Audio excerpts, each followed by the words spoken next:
Alright, so hello everyone, welcome to another Warframe video, and today I'm going to talk about my favorite primary weapons. This is pretty much the most requested thing on this channel and has been the most requested thing for, well, at least a year. Now, I've managed to narrow it down to 8 primaries. They're going to be in no particular order, and it also has nothing to do with their power. Because over the 5+ years that I've been playing this game, I realized that the most powerful weapons are often not the ones that keep me coming back and the ones that I have the most fun with. So while these weapons may not be considered the most powerful or meta, I know that I can pick them up and play whatever kind of mission and have fun with them, which for me is very important. Because you just can't play a game for 5+ years if you're not having fun. That just doesn't work. So let us begin with weapon number 1. The Hema, pretty much the most expensive weapon in the entire game because the clan research for this is rather ridiculous. It requires at least 5,000 mutagen samples to research in a ghost clan and can go as high as 500,000 mutagen samples in a moon clan.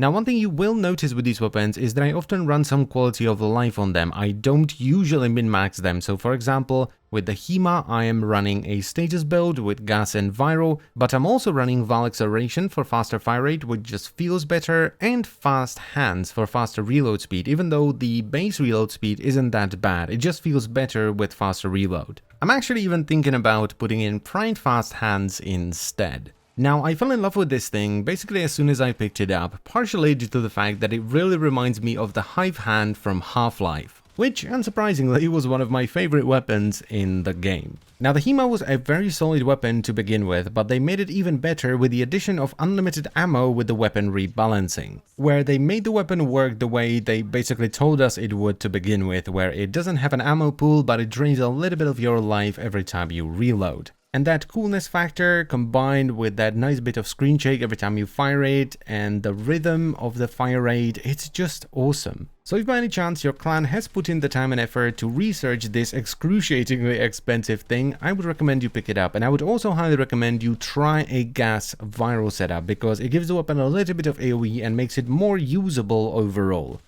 In at number 2, we have the Ampere, which is still to this day my most used primary weapon. Now, if you don't know, the Ampere is a chain lightning gun. It has very good crit chance with an above average crit multiplier, decent status, and it does pure electricity damage with each tick. And the build I'm currently running is a hybrid of crit and viral with hunter munitions for slash procs. And I know people ask, why in the hell would you put 11 forma on a weapon? And the answer is pretty simple. I've had this for like, what, 3 years now? And builds change. What are you gonna do? Everyone should have the Ampere. It's like the god of AoE. It's one of the best weapons in the game. But it's not just that, because the reason why I've had this for like 3 years, maybe even more now, and I still take it out for a spin and have a ton of fun with it, is that it's not just strong, it's fun. It's immensely satisfying to fry things with the Ampere. It's the combination of the sound, the way the lightning changes between enemies and all the numbers that pop up, and the way the little lightning just grounds itself to nearby terrain. It looks awesome. I mean, it's a chain lightning gun, and now with the addition of hunter munitions, it's a chain lightning gun that makes enemies bleed to death. It doesn't get much cooler than that. So once again, as I've said in the beginning, everyone, and I mean everyone, should at least try the Ampere out. In at number 3, we have the ARCA Plasmor, and I was sort of debating whether I wanted the Corinth or the ARCA Plasmor here, because both are pump-action shotguns, and I love pump-action shotguns, but I do like the ARCA Plasmor more, hurdy-durdy. And the build I'm running here is actually 0 forma, and it once again has a lot of quality of life. It's a status build with corrosive blast and radiation, but I also have a ton of fire rate with shotgun spaz and some extra reload speed with chilling reload. Now, why did I choose this over the Corinth? Because both of them are fantastic weapons. Well, this one just feels better. It does. It feels more powerful, and you need that with a pump-action shotgun. Just that feeling you get when you fire the plasma blast through a group of enemies and you hear the little click, click, click, click, click as the enemies disintegrate is amazing. You are not gonna get that anywhere else. The ARCA Plasmor has very quickly, by the way, become my most used shotgun in the game because it's just way more fun than any of the other ones. And you can take it anywhere you want. We can use it in a random exterminate, capture, survival, alert, fissure, nightmare mission, the planes. It just works. It's awesome. So definitely give this a shot. In at number 4, we have, perhaps unexpectedly, the Bratton Prime. But why? Well, every now and then I want to play with something more grounded, something that would be the most boring thing ever in any other game, which, funny enough, in Warframe it's kind of unique, and I think the Bratton Prime is a perfect example of that. It's just an assault rifle. That's it. Now, the build I'm running here is a pretty straightforward hybrid with Argon Scope. So we have Point Strike and Argon Scope for crit chance, a Vital Sense for crit damage, and then we have High Voltage and Malignant Force for corrosive, and Thermite rounds for heat. But once again, why the Bratton? Why not the Karak or any other sort of assault rifle kind of weapon? Well, because the Bratton Prime, in my opinion at least, does the whole assault rifle thing the best. I love the rhythm of the fire rate, I love the sound, I love that bit of screen shake you get with it.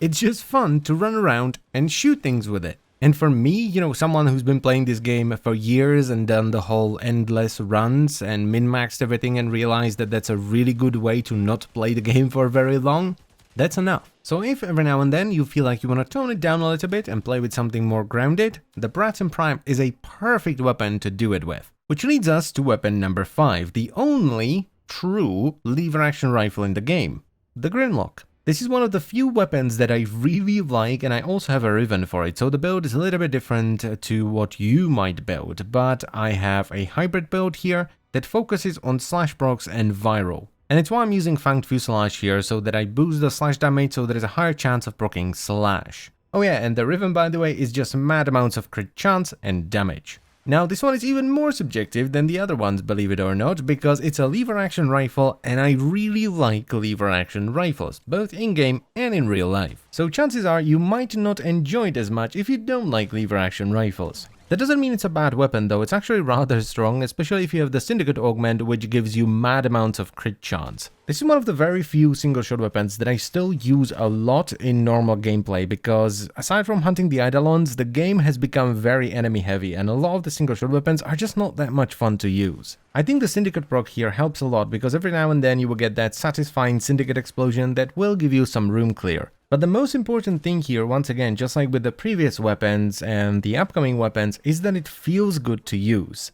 It's just fun to run around with the Grimlock and pop one enemy after another. It's a very satisfying weapon. Moving on to weapon number 6, the Panthera. And the best word to describe this weapon is fun. It's just fun, okay? It has 2 fire modes. The primary one fires saw blades, and the secondary one will basically turn it into a chainsaw. Now, this is another one of my favorite weapons that I actually have a ribbon for, and the setup I'm running here is a crit status hybrid with combustion beam for some extra boom, because the only thing that's cooler than a chainsaw is an explosive chainsaw. And this only really works because the secondary fire, the chainsaw mode, is using the beam fire mechanic, so you can put on combustion beam and make enemies explode when you kill them. Now, this weapon, unlike the other ones, isn't really that useful. It's more of just, you know, dumb fun to run around and chainsaw enemies to death.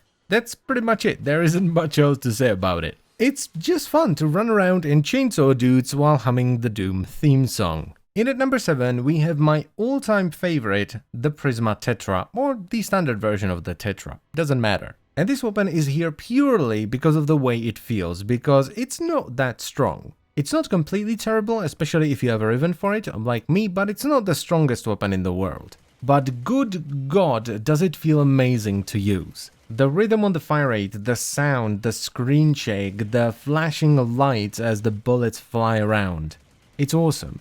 I got this weapon over 2.5 years ago, and I still use it to this day because it just feels right. I mean, one of the first quick looks that I did was for the Prisma Tetra because I liked it so much. I wanted other people to know that the weapon is just awesome and they should try it out. And this was at a time where I had hundreds of weapons to make a quick look for, many of which were far more powerful than the Prisma Tetra. Yet I still chose this because it's just really cool.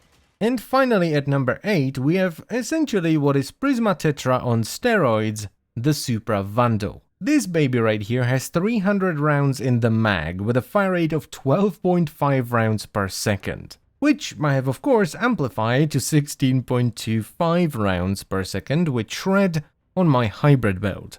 Now, this is basically a Corpus minigun, and miniguns are awesome, especially when they're as spectacular as the Supra. This weapon is ridiculous. It's just ridiculous, and it's amazing because of it. There are very few things that are as fun as reloading the Supra, running into a room full of enemies, and then just holding down the fire button. It's amazing. I love it. Every time I get a nice group of enemies, when I have a full magazine, I have what I can only describe as a shit-eating grin. The Supra is also extremely powerful now because not only do you have a Syndicate augment, so you get the Syndicate explosion with it, it has good status, and that combined with the insane fire rate and massive magazine means that it's amazing for stripping away armor. And by the way, if you don't have the Vandal version of the Supra, the standard Supra is gonna be just fine. It's just as ridiculous. And there we go, those are my favorite primary weapons in Warframe. You know, they're the kind of weapons that make me kill enemies in an exterminate mission, even though I already killed enough of them to complete the objective.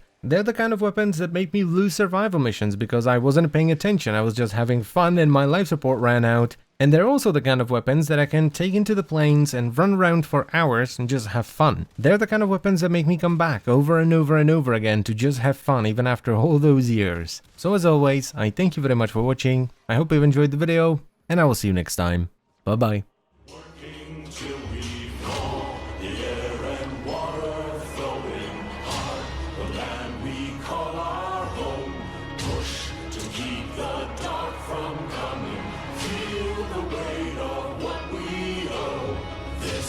Song of sons and daughters.